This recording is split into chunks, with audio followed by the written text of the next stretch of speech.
and my name is Yula, and welcome to Yula's English Country again. Today we'll read Magic Tree book and stories.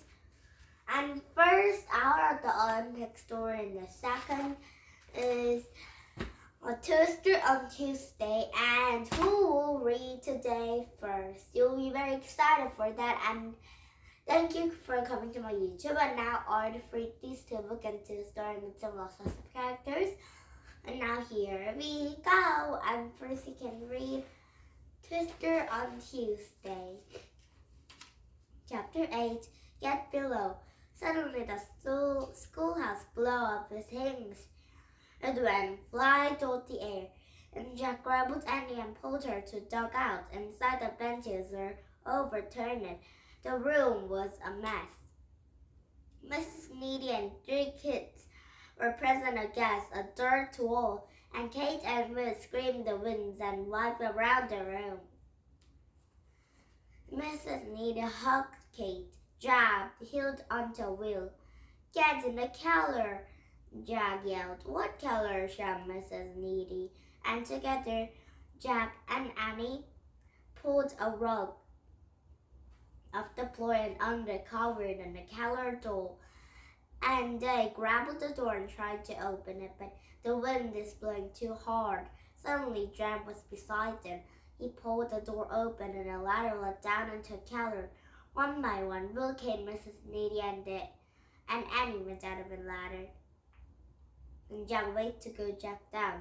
Go, go, Jack shouted, and Jack climbed down the cellar. And Jack came last. He closed the door behind him, leaving everyone in total darkness, and a twister whirled frantically above them, and it sounded like a train brewing right through the schoolhouse. And the twister rolled and howled, and Jack couldn't think. He couldn't feel. He was totally seeped a hole in the wind. Then, just as Jack felt, he could disappear in a roll of twister. The noises died down, and then it was silent, and no one spoke a moment in a black mass. And then Annie broke the silence. Are we still alive? she whispered. Everybody laughed. Yes, I think we are, said Mrs. Needy. Chapter 9, All Clear. And today we started at chapter 9 and you're reading a chapter 10. Okay? And now one more time we're reading about a magic treehouse out of the Olympics. Chapter 8, Save Eddie. And the guard tried to pull Eddie from away at a short race. Eddie looked surprised, and she looked angry. Let's get out of me, she said. And Jack rushed down the steps for a beauty stand, and the guards were having a hard time pulling Eddie to the people. Leave her alone, Jack yelled. And his boys lost their nose at the race, and he pushed away the crowd. Leave her alone, he kept shouting. Leave her alone. And finally, Jack reached Annie and the guards. They tried to grab her, but the guard blocked it away. Let her go, yelled Jack.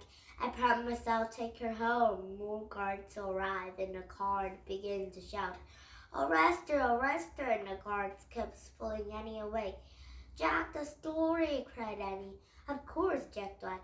A Polish story. It's definitely our dirt and sour. And he reached in the bag and put in a Polish score. Annie held up a story into the sky. Save Annie, he shouted. But Jack's voice again lost in the whirl of the race, and 4 horses towered spare in the dust.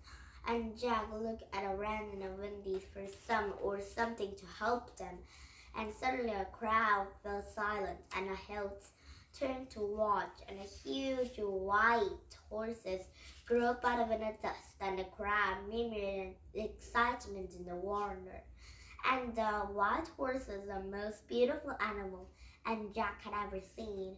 He pulling an empty chariot, and he was galloping in the straight old Jack. And now chapter 9, Fly Away Home.